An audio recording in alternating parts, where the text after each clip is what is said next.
Welcome to Search for Signs. My name is Gary Willing. If this information interests you, please press the like and subscribe button and press the bell for notifications.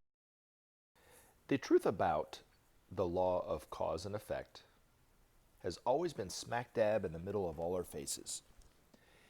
And it's also been in all the religious texts throughout history, including the Christian Bible. You know, what you sow shall you reap.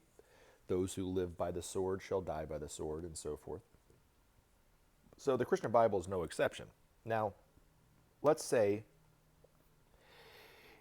you're a person who doesn't subscribe to any kind of, religious dogma or belief, and you don't really read the Bible at all or ever or whatever, right? And let's say you're not familiar with any of those terms. Well, that's okay too. This universal law affects you as well. So, just as the Buddha said 2,500 years ago that there's no religion higher than truth, well, you don't have to subscribe or believe in the law of cause and effect for it to affect you as well, right? Let me give you an example, right? Let's say a person is overweight and wants to get into shape, wants nothing more than to be toned and ripped or whatever, right? But yet they're overweight. Now, are they going to lose the weight and get into shape by eating nothing but junk food as much as they want and as often as they want while they sit on the sofa and watch TV? Is that going to change the way that their body is, right? Well, probably not, right? I guess there's at least one individual out there that could do it. I know I'm not that person, right? The only way that they could get toned and lose the weight, right, is to what? Eat better and exercise more, right? And that will help, right? Now, if they were lucky, let's say they were wealthy, like some of these famous actors who need to look ripped for the next movie or something like this, right? Well, they'll hire a personal trainer that can do it quicker than they would be able to do it on their own. They'd have somebody who would have all the science and know how to get your body into shape really, really fast, right? Well, can that person still sit on the sofa and eat the same food and as much as they want and exercise as little as they want, and then the personal trainer's in the gym working out like crazy, and is that going to cause that person on the sofa to lose any weight? Of course not. The person has to do it themselves, right? Well, let's transpose that into the scenario that we're talking about with Maitreya and the Masters and helping save the world and SOP save our planet and so forth. It's the same principle that the Masters can't do it for us. Maitreya can't do it for us. The Buddha can't do it for us. Jesus can't do it for us. We have to do it ourselves. And that goes all up the ladder, right? So, and down the ladder. So it means that globally we have to save ourselves. Nationally we have to save ourselves. As a family we have to save ourselves. And of course as an individual we have to save ourselves. Nobody can do it for us. We can't just sit on the sofa and do the same thing that we've always been doing and expect a different result. What is it what JFK said? Ask not what your country can do for you, but what you can do for your country, so to speak. So looking at it, right, we get what we put out. Or if we don't put anything out, we don't try to make the changes, well, there's the direct result of that is that no change will take place. So when we keep hiring or keep electing the same corrupt individuals, right, and putting them into power and expecting them to make the changes, well, of course, nothing is going to change, right? Now, do I think that the governments are going to be the leading and driving force for change? No, of course, they never have. Historically, it's never happened where the government of the governments, any government around the world has made the change on their own, right? It's always been the people that have been the driving force for change. And then once the people start standing up for change, well, then of course the governments will follow and listen to them. It's always been like that. Even some of the most fascist regimes out there, when the people stood up finally, they didn't have the power, to withstand it.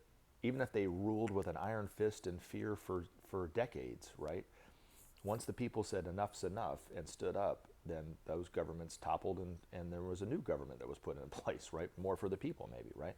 So That's why I never really subscribed to the Christian view that God or Jesus can save us. They can help, right? And they're here to help guide us and give us the information to help us, but they're here to help us save ourselves. So, looking at it from an individual level, right? The from what I always took from what people tell me who are fundamentalist Christians, you can be as corrupt and as individualistic and as mean and selfish as you like, as long as you ask Jesus for forgiveness. Well, then you're fine, right? Well, it doesn't change anything. It's just like you're just like that person sitting on the couch expecting the personal trainer to do all the heavy lifting for you, right? And then you'll eventually get into shape because somebody else is doing all the heavy lifting. But that's the reason why we're living in the world that we're living in today, because people wish things for change, but they don't actually act on it. And as Maitreya says, nothing happens by itself. Man must act and implement his will. Law of cause and effect, right? Now, 2,500 years ago, the Buddha made a prediction that at this time would come another Buddha. And he actually named him. He actually said his name was Maitreya, by name Maitreya Buddha. But what the Buddha said Maitreya Buddha was going to do is to inspire and galvanize humanity to build a brilliant golden civilization based on righteousness and truth. So, that being said, can one individual effectively change the world? No. I don't think they can. Can 10 individuals? No. How about 1 million individuals?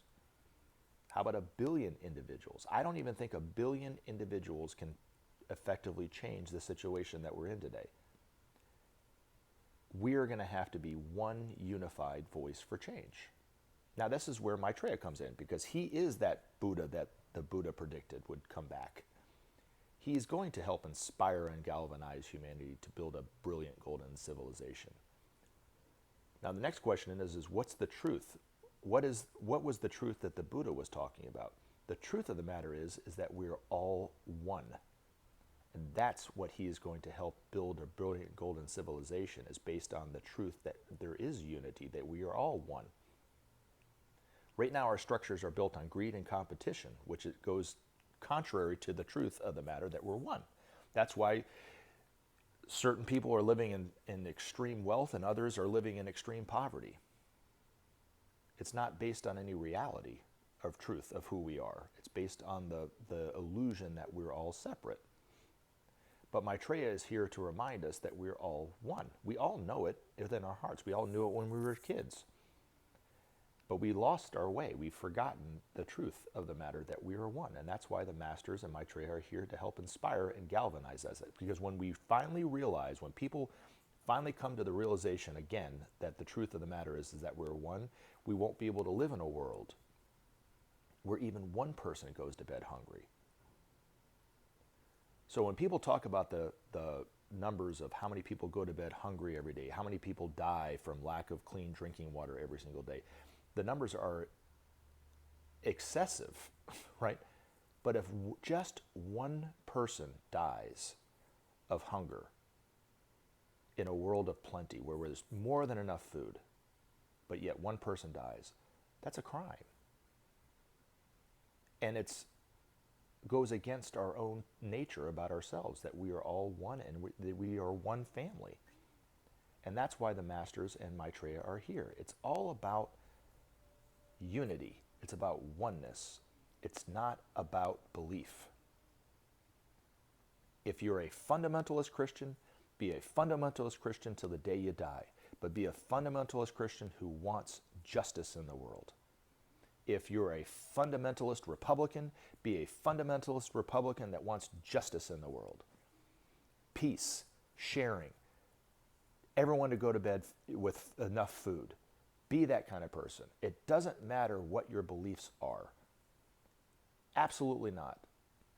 As the Buddha put it, there's no religion higher than truth. And the truth is that we are all one.